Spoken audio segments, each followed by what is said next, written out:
बिस्मिल्लाहिर्रहमानिर्रहीम अस्सलाम वालेकुम। पहली मर्तबा ऐसी सूरत हाल पेश आई है 75 सालों में कि इसराइल की पूरी फौज हमास के आगे लेटने जा रही है और पूरी इंटेलिजेंस एजेंसी, पूरा मुल्क, सारी दुनिया के सामने ये घुटने टेकने जा रहे हैं, जिसे सही मायनों में कहते हैं कि एक न्यूक्लियर पावर की शिकस्त होने जा रही है उस ताकत के आगे जिसके साथ लड़ने का जवाब ही पैदा नहीं होता। सूरत हाल ये पैदा हुई है कि इसराइल मान गया है इस बात को और अब कैदियों का तबादला होने जा रहा है। कैदियों का जो तबादला होने जा रहा है, 300 फलस्तीनी जिनमें ज्यादातर नौजवान हैं, उनको इसराइल ने रिहा करने का फैसला किया है।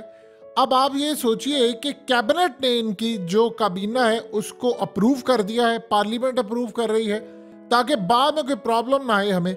और इस सारे सूरत हाल के अंदर फिर आप ये देखिए कि और बहुत सारे मामले होंगे, यानी कहा जा रहा है कि 10 दिन तक जंगबंदी होगी।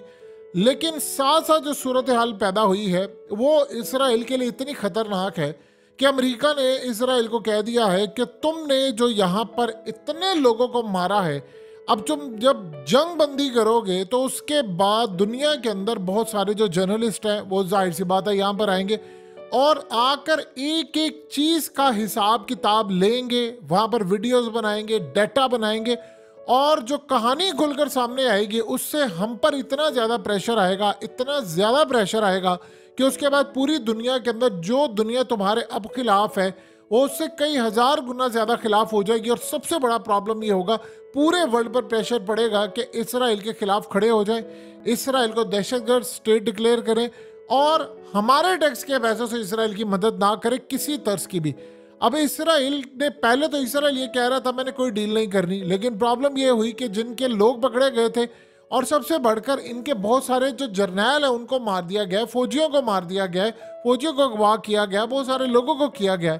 तो इस सारी सूरत हाल के अंदर अब इसराइल आगे कुआं पीछे खाई आगे कुआं, कुछ भी आप कह लें, लेकिन पूरी तरह तबाही में इस वक्त घिरा हुआ है। और इसराइल ने इतने लोग मार दिए हैं, इतने ज्यादा लोग मार दिए हैं कि अब असल में जब मीडिया आएगा, जाहिर सी बात है जंग बंदी होगी तो मीडिया आएगा, तो मीडिया जब आएगा आप उसको रोक तो नहीं पाएंगे।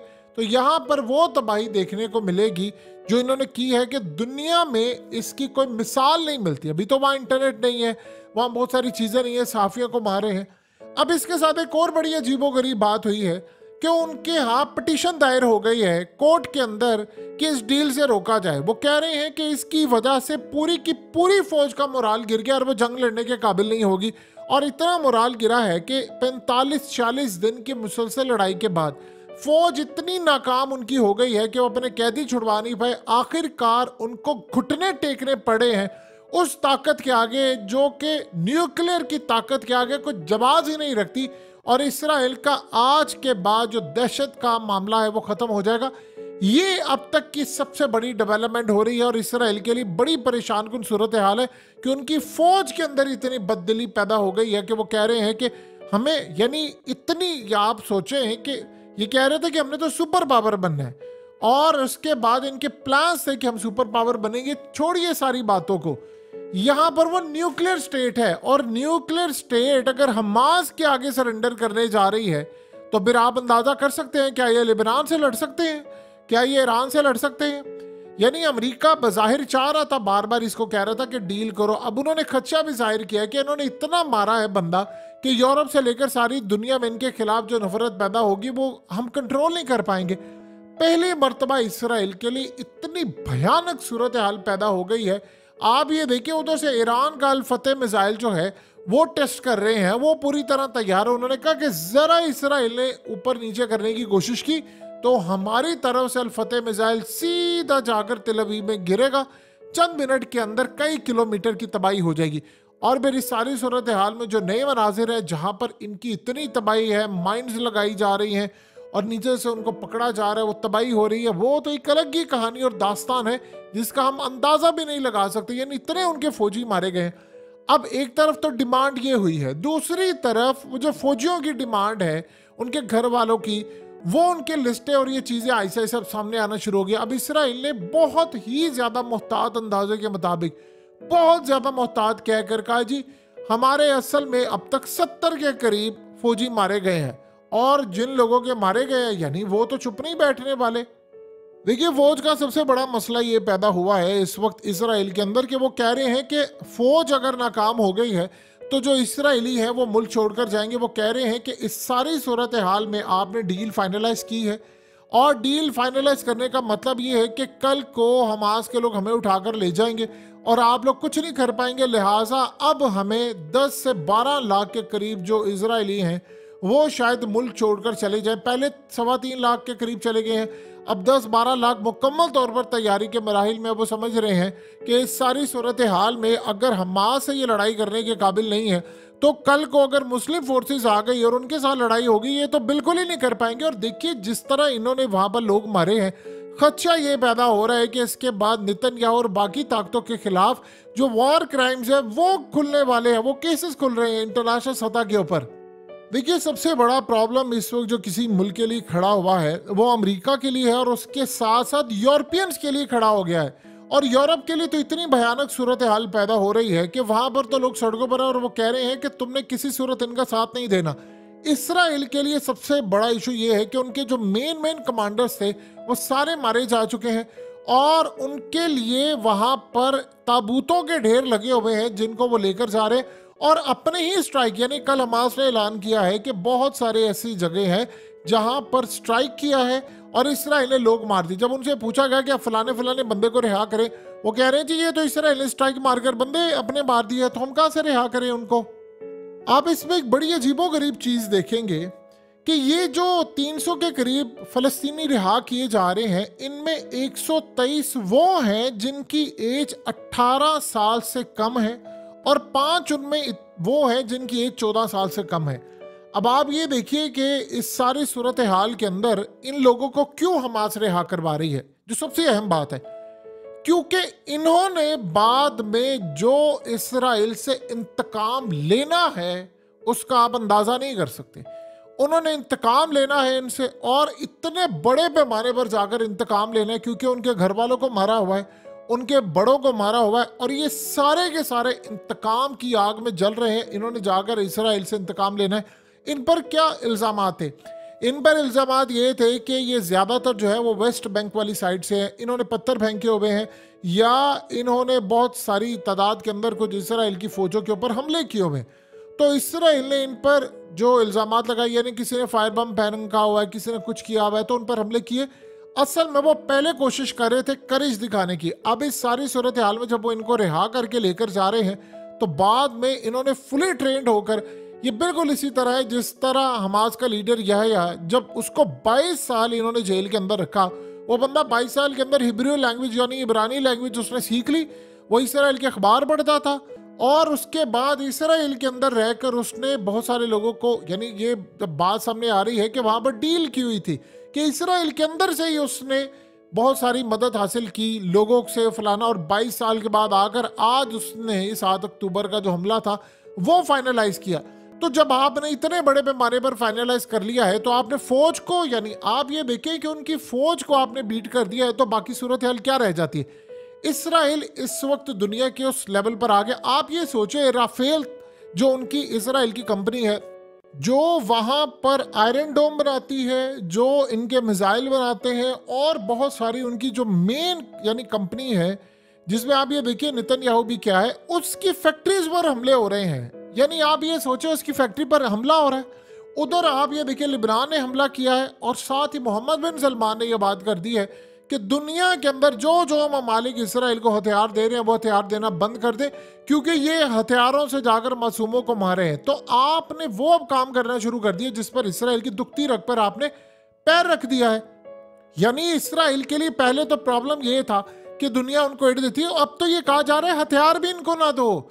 फिर उसके बाद उनकी राफेल की जो फैक्ट्रीज है वहां पर हमले होना शुरू हो गए हैं। और उसके साथ साथ आप ये देखिए कि इस बात को तो आप तस्लीम करें कि इनकी फौज इतनी बुरी तरह नाकाम हुई है, इतनी बुरी तरह नाकाम हुई है कि वो डील ही फाइनलाइज नहीं कर पाए। और 57 इस्लामिक ममालिक के लिए इतना बड़ा चैलेंज हो गया कि अगर एक ग्रुप लड़ सकता है उनके साथ तो आप अपनी फौजें रवाना क्यों नहीं करते। इसका मतलब है कि एक के साथ वो लड़ाई नहीं कर पा रहे, वो आम लोगों को मारे, वरना आप बताइए कि वो डील क्यों करते। यानी 45-40 दिन उन्होंने कौन सी टेक्नोलॉजी इस्तेमाल नहीं की होगी, किस इंटेलिजेंस एजेंसी से उन्होंने रब्ता नहीं किया होगा, आसमान से उन्होंने कौन से स्कैनर्स नहीं, यानी जमीन तक स्कैन नहीं किया होगा।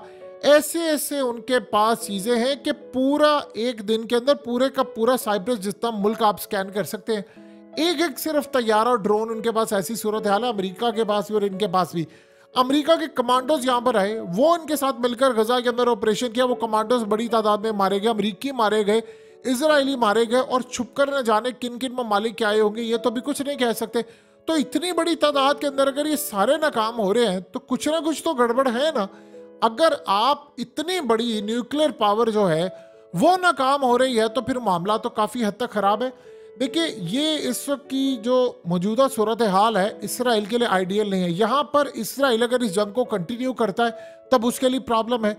ये जो लोग उनके वापस आएंगे, जो इसराइल के लोग हैं, वो आकर क्या कहेंगे? वो जब वापस आएंगे तो जाहिर सी बात है उन्होंने आकर बताना है कि हमारे साथ क्या सलूक हुआ था। असल में जेल के अंदर कुछ मामला ये है कि वहाँ पर उनको कहा जा रहा था, हमास उनको कहा है कि देखो हमने तुम्हारा ख्याल रखा है, हम तो इनको डील की बात करें, ये स्ट्राइक कर करके तुम्हें मार रहे हैं, और उनको परवाह कोई नहीं। वहाँ पर रहकर जो इनको नफरत हुई है उसका आप अंदाज़ा नहीं लगा सकते। और इंटरेस्टिंग मामला ये है कि हर 10 इसराइली यरगमाली जो कैदी हैं उनकी रिहाई पर लड़ाई में 1 रोज का वक्फा दिया जाएगा। ये एक अजीबोगरीब है। यानी आप ये सोचें कि 10 बंदे रिहा हुए हैं तो चलो एक दिन की लड़ाई का गैप, फिर 10 बंदे रिहा हुए फिर लड़ाई का गैप। यानी ये पूरे के पूरे मामला काफी हद तक पचीदा होते जा रहे हैं। इसराइल को ये बात समझ नहीं आ रही। सोचिए दुनिया के अंदर इनका क्या इमेज जाएगा। अब इस मुआहदे के तहत एक और भी बात हुई है, यानी हमास ने ये बात कही है कि मुआहदे के मुताबिक इसराइल ने इस बात पर एग्रीमेंट के ऊपर साइन किए हैं, एग्री किया है, एग्रीड किया है हर जगह पर, चाहे वो कतर के साथ हो बाकी साथ हो, कि जंग में जो वक्फा होगा उस दौरान गजा में किसी को गिरफ्तार नहीं किया जाएगा।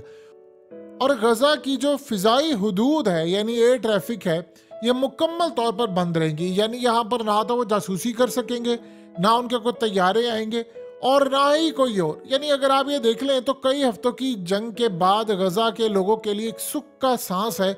और आखिरकार इस सारी सूरत हाल के अंदर इसराइल की फौज ने 75 साल के बाद हमास के आगे घुटने टेके हैं। यानी आप ये देखें कि इस सारी सूरत हाल में खवातीन, बच्चों समेत 50 यरगमालियों को 4 दिनों के अंदर रिहा किया जाएगा और इस दौरान लड़ाई रुक जाएगी। अब सवाल ये पैदा होता है कि यहाँ पर तो लड़ाई रुक जाती है तो बाद की सूरत हाल क्या होगी? जो सबसे ज्यादा असल बात है, आप ये देखें कि इजराइल ने कहा है कि हमने ये बाद में लड़ाई रोकनी नहीं है। उन्होंने कहा कि बाद में तो हमने लड़ाई करनी है, दोबारा हमले करने हैं, क्योंकि वो कह रहे हैं कि हमास के साथ लड़ाई बड़े पैमाने पर होगी। अब आप ये देखें कि इस सारी सूरत हाल के अंदर इसराइल के लिए अगर आप देखें तो क्या चीजें हैं।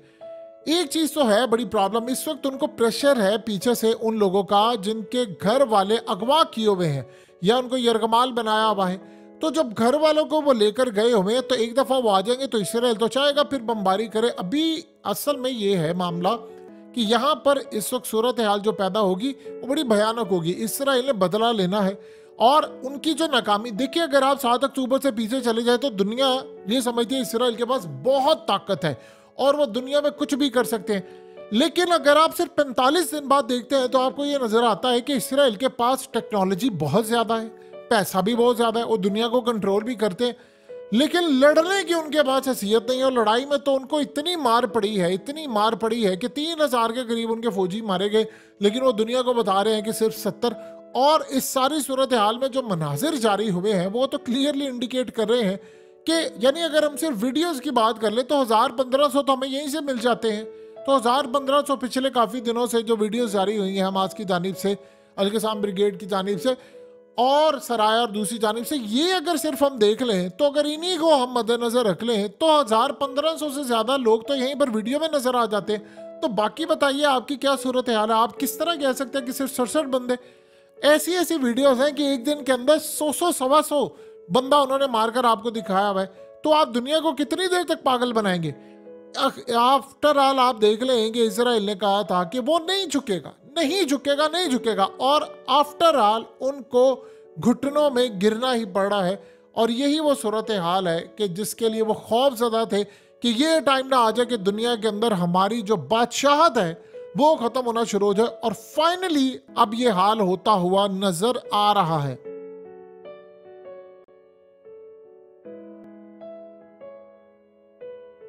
हकीकत टीवी को सब्सक्राइब करना मत भूलें, वीडियो को लाइक करें, शेयर करें और कमेंट सेक्शन में अपनी राय का इजहार जरूर करें।